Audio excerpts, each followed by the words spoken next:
Hey everyone, first and foremost, happy Thanksgiving. So, of course, what that means is we'd have a structured talk about literary lenses, but I'm not going to throw queer theory into the mix because I'm not that kind of girl. Boy. Instead, what I thought I'd bring up is the natural evolution of Dadaism from certain stretches of nihilism, and I think it's now evolutionary point of, I wouldn't say pinnacle or peak, but next step being sort of this postmodern art philosophy that we see a lot. It's really important to note that Dadaism is probably my favorite interpretation of art and my favorite portrayal of art and my favorite art movement that we have in recent history. Dadaism started out in the 1910s and the early 1920s. Basically, as a rejection of the new standing of the societies that evolved and developed to an extent in the northeast of America, but more particularly in Europe. We're talking Western Europe, so things like France, Germany, Italy, parts of the UK. Dadaism was not nearly as well developed in the US and the UK, but it does have some remnants, and you can sort of see its precursors leading to trends that we see in American culture nowadays.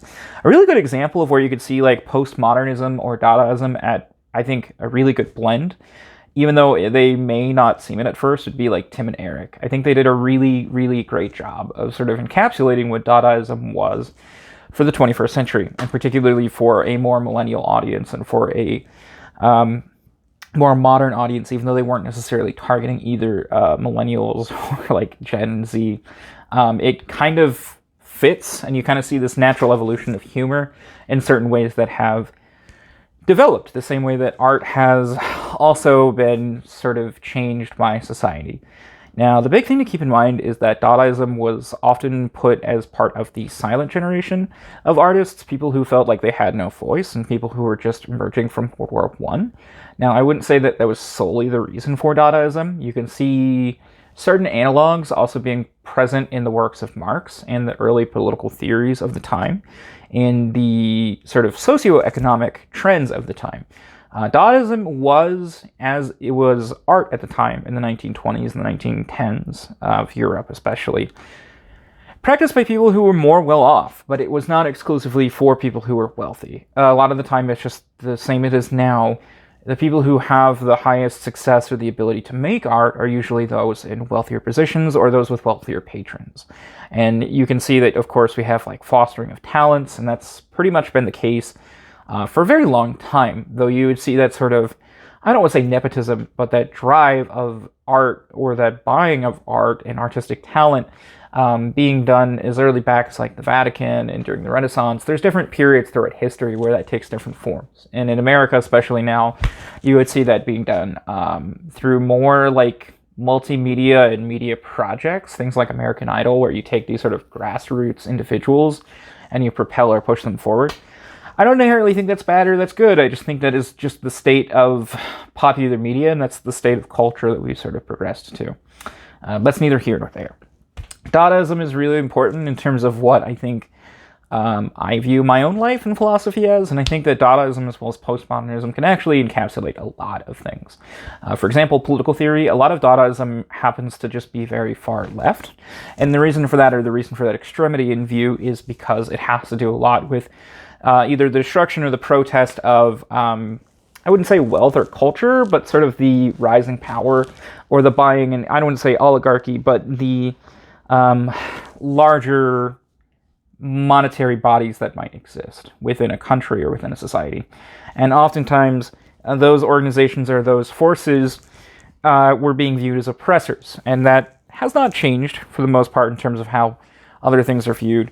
But Dadaism was often seen as a protest of the bourgeoisie, or the rich and the ruling elites, as you might say. I think not only from a political spectrum, but also just from an artistic perspective, that Dadaism has a lot of what I really love to see, which is the idea of reflection to society. I'm not going to edit this, I don't think. And when I say that, I don't mean it's necessarily a mere point, but rather it's an intentional spoofing, or it could be a product content of things. Now, Dadaism was often used in scathing reviews, and it did have some very nihilistic trends to it, where a normal review or parody, or you could think of it now kind of like political cartoons might represent, was not the same. And as a result, you kind of think that they're inherently different, or that one might be seen as more spiteful.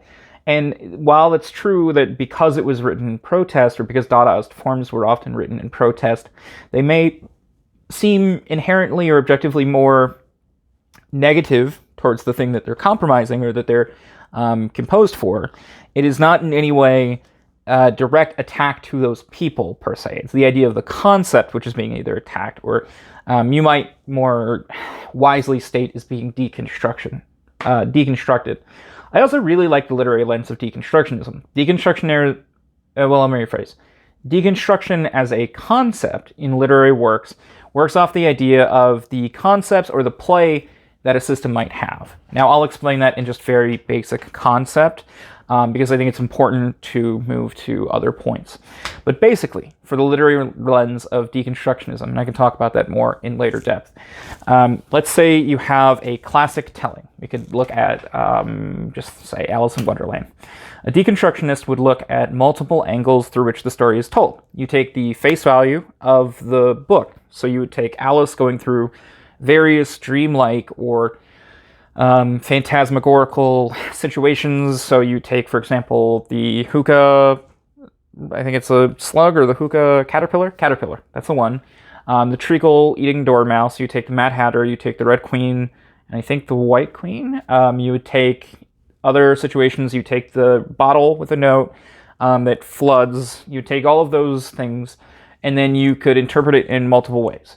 Now, where queer theory, for example, might say this is the LGBTQ plus A and on, or whatever reference you'd like to throw in, parable, you could then say the same thing. There's like literary lenses which are used for construction of like Afrocentric cultures. You could look at things through certain perspectives. And essentially what that lens is supposed to do is allow you to understand either the literature or the contemporary work that you're looking at, and then interpret that with a more specific scope as to how that might be impactful to the literature, or how that might be impactful to your view of the literature.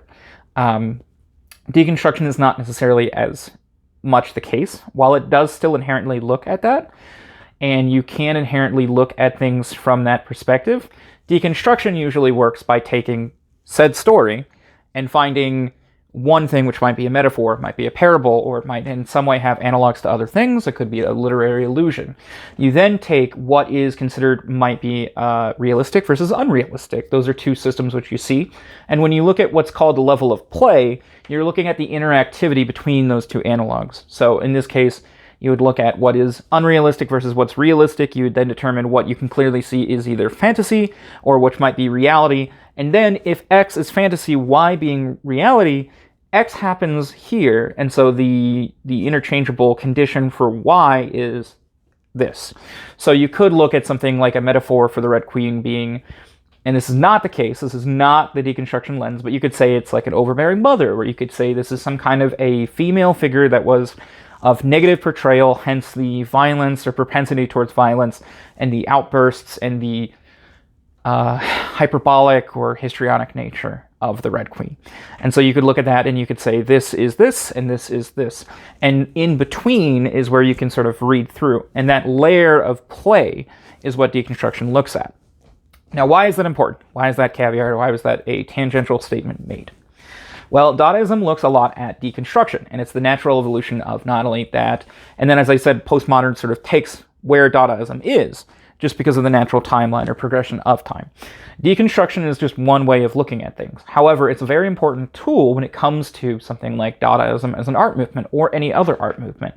When you take the initial nihilism as a concept, or when you take the concept of nihilism and you project it to your view of reality or your portrayal of art, you have a very specific mindset. And that mindset then becomes something different, or it progresses. And that's sort of what Dadaism is. Nihilism, again, is just the description of good, or the belief that good has been inherently gone from the world. Now, of course, that's a very, very pedantic summary of it. But essentially, nihilism believes in the unending or the unwavering and sort of disappropriate ill will of the universe as a either conscious or unconscious force against humanity, life, and any other sentient or non-sentient, or sapient and non-sapient life form, which can or cannot process it. Now, there are different interpretations of what that might mean, but essentially it has, in some value or in some ways, the statement of no value or inherently worthless. Now, Dadaism, again, takes that to a certain point. It more or less parades the fact that some things are not working. So, for example, you could say that only a select amount of people are rich, and that's why society is bad. And you can then parade that fact in a very gloating and very bashful manner against either those people or in front of those people in a way that makes it so that they're either being, again, spoofed, parodied, maybe it's just a straight attack or something to that effect. Now, you've removed certain aspects of nihilism, which means that you've progressed it to an either natural new stage where it's no longer considered nihilism, or you've compartmentalized the ideas and the beliefs and you've made it your own. And that's usually how art works. That's a very basic concept. That's just how philosophy and generally any kind of life path might take for people. You sort of develop and learn as you go through. So it is not in any way to say that that is unique to nihilism and to Dadaism. But Dadaism is a wonderful expression of what can and can't be funny. And I want to keep in mind that it is the most avant-garde, it's the niche. You think hipsters of today, honestly. You think of like Def Jam poetry, Black Beret, as pale as a ghost fucking a piece of printer paper, white man, talking about the absolute destruction of the rainforest by the working class at the expense of these slave-driving, barons or oligarchs. It reeks of superfluity in some instances, and it can reek of this ostentatious pretentiousness that I'm not going to pretend is not evident. So when I say I like Dadaism, I realize that that alone is sort of a calling card for somebody who might be overly presenting of their beliefs or overly presenting of their own drive and acceleration without any real understanding or semblance of understanding. And I'm not to say that I'm artistic in the same way that those people may be. Sorry, I wanted to take a quick smoke break. Dadaism, I think, not only was spoken word and written or just that sort of communication, but it was also an art or a performance piece that you would usually do. Now, the actual art or the physical mediums for art was a little bit different for Dadaism. You see a lot of things that you probably end up seeing in a Seattle zine in the 1990s and the late 80s. You have a lot of collages, cut-ups, fabrications of words, newspapers, and you make basically a word salad or spoken poem. Now, I'll be honest, I have a good friend of mine he called them, I think, word salads or brain salads. And some of them were man, that's kind of insightful, because what was the process? He would take 50 words. He would write them down after just saying the first thing that came to mind, and then he would have to rearrange them into either a comprehensive poem or most oftentimes an incomprehensive poem, and he tried to make that work. Now, I love the dude. He's a little bit older than myself, and we haven't seen each other in 5 years. No, it's been 4 years. But that, I didn't really even think about it. That's definitely a Dadaism practice, or that would be a Dadaist movement, and Dadaist art. So, a couple other things I would do for physical mediums. You could do, they're just pre-mates. You ever see anything in local street fairs or festivals of these I wouldn't say necessarily chainsaw carvings, but metallic sculptures made from reused and recycled pieces. And it's sort of that idea of embracing modernity and embracing the working class in a way that can make a presentation of art which is not necessarily an academically recognized form, or not necessarily seen as pristine, and not necessarily seen as sacred or special like some art might be. And that, I think, is why I like Dadaism. You can find and make art in your own pace or your own capability. I have an example. This was when I was first kind of just starting an office job. I have I have two cactus. I have an aloe plant. And this is not, I wouldn't say the same as Dadaist art. I just don't have another way to show this. This is my cactus canteen, as you could see. And at the back, it says at the bottom, it says, "Remember, Daddy loves you." And then it says, "Hi." And what I did is I MacGyvered the pen casing. I took the coil from the pen, outstretched it, pulled, pressed it, and then I used just tape. And this is 2 coffee stirring straws that were being thrown away, so I recycled them. This is Scotch tape that was being used to hold documents, which I reused. And then I used a little bit of Elmer's glue at the front of the canteen. So this actually holds water, and this does pour. And you kind of make your own devices, your own apparatuses or cultures. Now that I wouldn't necessarily say is strictly Dadaist, but it's sort of a postmodern expression, which I really enjoy. Postmodern gets thrown around a lot. It's mostly seen in comedy and TV, to be honest. Postmodern is something that you can see. I mentioned Tim and Eric. You kind of see it's like the idea of making abstract and odd humor in a way that is inherently ironic. And the reason that it's funny is because it's either unfunny or it's so blatantly absurd from reality that your preconceptions of the situation are thus led askew, or you are laughing at the assumptions that you had made and the predispositions that you had being betrayed by normal character tropes, normal character writing, normal situations and setups. So a good example of postmodernism for me is like Always Sunny in Philadelphia. A really good show, particularly Charlie Day and Danny DeVito, I think are really good character actors when it comes to portraying somebody that is fringe, societally acceptable to not at all. And the reason that it's so good is because it disrupts the status quo of every sitcom or every like Fox-style comedian or comedy, like NBC comedy, the family drama comedies that have been made for the last 20 years. And it did it so well. It's not only vulgar and obscene, but it's challenging the things that it's being vulgar and obscene about. Like The Gang Finds a Dumpster Baby is a perfect example of the absolute inherent flaws of the modern American adoption services without intending to be. It comes right out and says, we're not writing a parable, we're not writing a speech or a platform through which we'll stand on for this. We simply find the absurdity to this situation, and here it is. And it is left to you to either laugh or to be judging what your disposition and the challenge to that disposition were. And that exists in every single episode, multiple times. And they do it so well. So I bring up Always Sunny for a point of contention to discuss Dadaist art.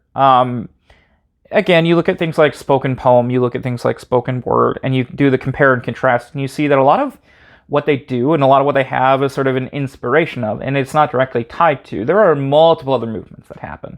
But one of the reasons I think Dadaism is so important is because, especially now, we're in a current generation of people that are more, I would say, depressed, and I don't actually know if depression has gone down in terms of rates or not, but more susceptible to it at least. We're in a very hard time for a lot of people. Even if historically and societally we're either less mentally ill, less likely to commit crimes, and less depressed, which I understand is mentally ill, but specifically to, you would say is either categorically or clinically depressed. Which I believe that 2 of those are right. I know that Americans are usually going down in terms of crime rate, and I know that usually mental illness is being better treated every year, though that number might go interchangeably, whereas crime, I think, is statistically going down. I think that at this point we've sort of hit not a zenith, but a very high peak of that societal pressure and that societal issue, or that woe in particular for people, at least in the people that I know. And the reason that I really enjoy that is because you can compare and contrast, and if you can find light in the misery, or if you can make light of your own misery, it's always really important. So I'm not saying that Dadaism is exclusively that. I think that would be an absolutely ignorant statement to make. I will say that Dadaism is a very important way for myself, and I think a lot of people, even unintentionally, to recognize the potential for that woe, or to recognize the potential for those issues, and then to find slightly better meaning to their own existence, or to their own art, their own music, their choice in literature, what they like to do, how they say, even just verbiage that they use in a day-to-day operation, I think can be greatly reviewed or examined by that. And those sorts of changes over the course of now almost 100 years are very, very impressive to see. It's also extensive in terms of what it is. But I really love to see that sort of thing. I think that the natural progression for art and comedy is very important to society in a lot of ways that people won't naturally word. Of course, most people have done so, and there are probably dozens of videos. You look at things like Bo Burnham's special, it incited a huge amount of videos of people talking about how his comedy changed everything. You look at things like Dave Chappelle, which I'm not going to personally comment on because I have my own views, and how when he started, he changed the game when it came to like comedy television. And some of his specials were really monumental. I don't necessarily like George Carlin as much, if I'll be honest. I like Lenny Bruce, which they're the same person, really. George Carlin is Lenny Bruce light. Or vice versa. Lenny Bruce is George Carlin like. Richard Pryor, again, no personal commentary. People who changed the face, particularly for comedy in America. And you see their natural jumping points that they've made and how they've kind of impacted the way that things are done. I really like that. I think it's beautiful to see that transformation and the transformative work that art can take not only in people's lives, but also in culture. I think it's more impactful and more monumental now than ever if spoken word is truly to be seen as an art form, which in often cases it will be, to recognize the inherent or the natural patterns of growth and also to provide context and respect for that which is either in the past or which has been the forefather of things that are used nowadays. Now, is that exclusively the only form? No. I think it's important for everybody to find their own choices for what they like. The same with literary lenses. How you read or how you interpret material is strictly your own, of course. Either way, I just wanted to talk for a little bit. It's Thanksgiving. I'm not going to spend the year with my family again. What's left of them.